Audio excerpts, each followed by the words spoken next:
Hey,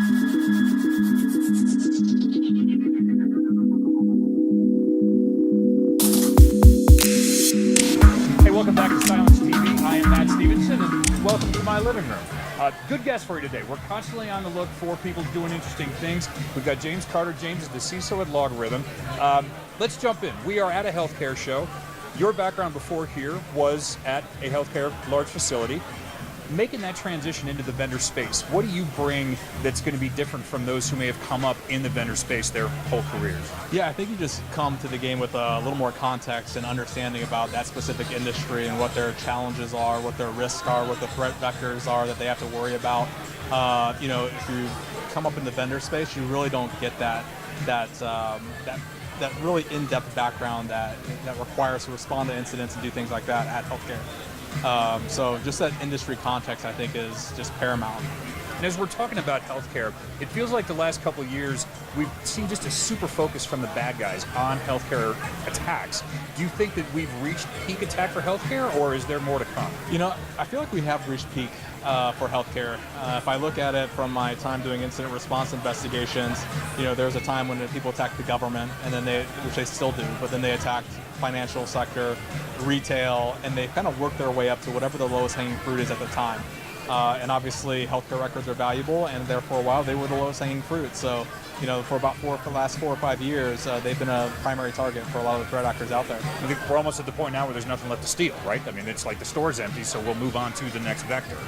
Yeah, but it's interesting because in healthcare specifically, it's like there's always something to steal. Whether it be patient data, patient records, you're a nation state threat actor wanting to do harm to someone, what better way to do that than understanding what their allergies are and how to do something with that. So there's that aspect, there's the clinical trials aspect, there's the research aspect. In the US, it takes a lot of years before a drug becomes mainstream after it's gone through all its FDA approvals and things like that, but there's nothing that stops it, in China or another country from, being leveraged right now. There's a lot of that too. I want to touch on something a little bit. Obviously, the IP theft, there's huge money to be made there, but doing harm to someone with knowledge of allergies, and especially depending if it's a politician on the rise or just an influencer of some kind, that's the guy we're going to sprinkle peanuts. It's almost like the latest iteration of Castro's exploding cigar. And that's you're right. There truly is tons of things left to steal in this industry. But another question, again from your background, as an IR guy now that you've moved into the executive position, you've been boots on the ground. You've got mud and blood under your fingernails from this stuff. How does that affect your views? As with LogRhythm, you're not stuck just looking at healthcare things. When you look at these things, how much does that color your perspective?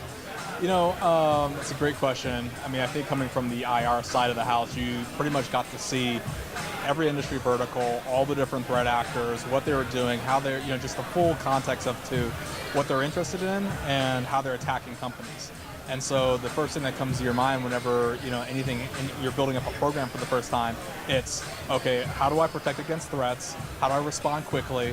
And how do I have full visibility into everything? You just need those three things, because you need those three things in IR, but you also need them full-time as a part of being a CISO. So I think just understanding the ramifications of not having that really colors your lens as far as building your program up. Now we know that you're never going to see the same exact attack twice, but you want something that you can replicate.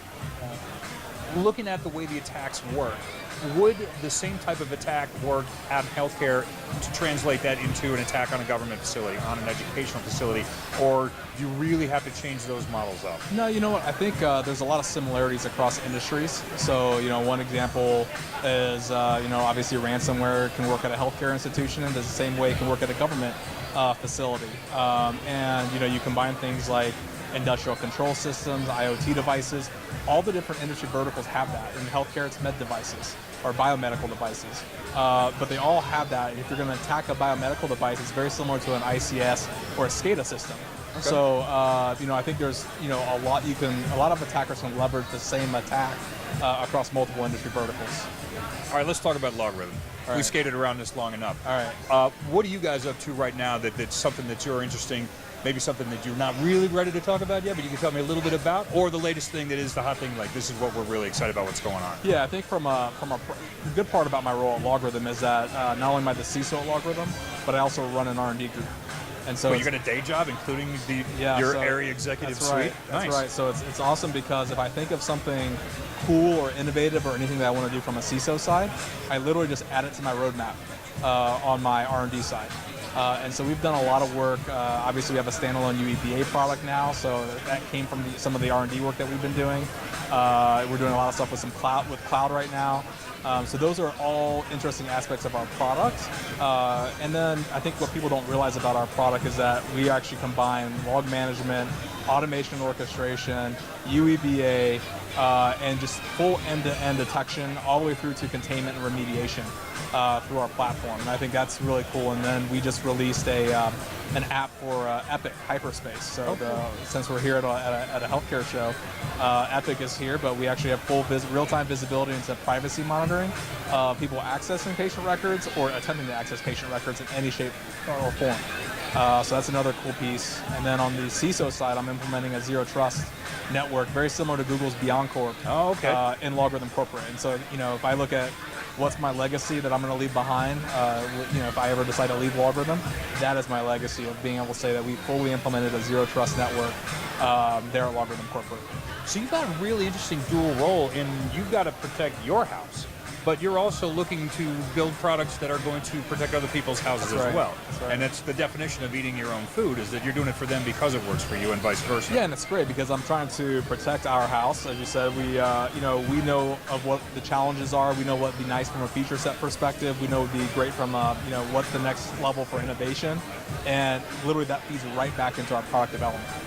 Because if we have those challenges, or if we're seeing certain things, so are all of our customers. And so it's just a great channel right into product development for us. Given what we've seen for the past few years, as far as all the attacks go, the different ways that, whether it's ransomware, all the creativity we've seen on the bad guy side, you excited about the future? You nervous for the future? Scared for the future? I'm not worried about having a job.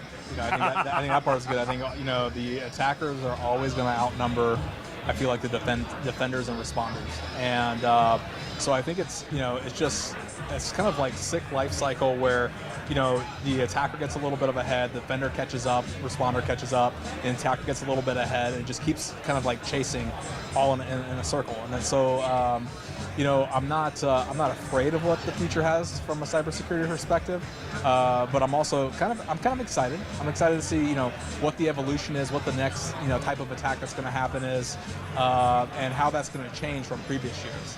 And I think the interesting part, though, if you look back on the different types of attacks and things like that, they haven't really morphed a whole lot over the years. So even ransomware started out as like scareware and other things like that. So a lot of the same principles that were used 20 years ago are still being used today, which I find also interesting and kind of concerning. Of why can the defender and responder not be aware of those, or not take action on those, or not protect against those when they've been around for so long? It does feel like they're remixing greatest hits as opposed to writing new songs. Yeah, that's a great way of putting it, actually, yeah. So people looking for more information about this, because you guys got a lot of cool things going on, where can they go? Go to our LogRhythm corporate website, and so there's a lot of stuff there. I'm on Twitter. So at Carter James. So you got to throw that stuff out here. At Carter James with a D, CARDER. That's right. I think those are a couple good resources, and we always put out a lot of material of all of the different things that we're doing. All right, lots of good stuff coming on. As always, if you're looking for anything from us, you can find us at Cylance.com, also on Twitter at Cylance Insider and at Cylance Inc. I am at PacMat73. Lots more cool stuff to do. Probably not going to be in my living room, but come on back.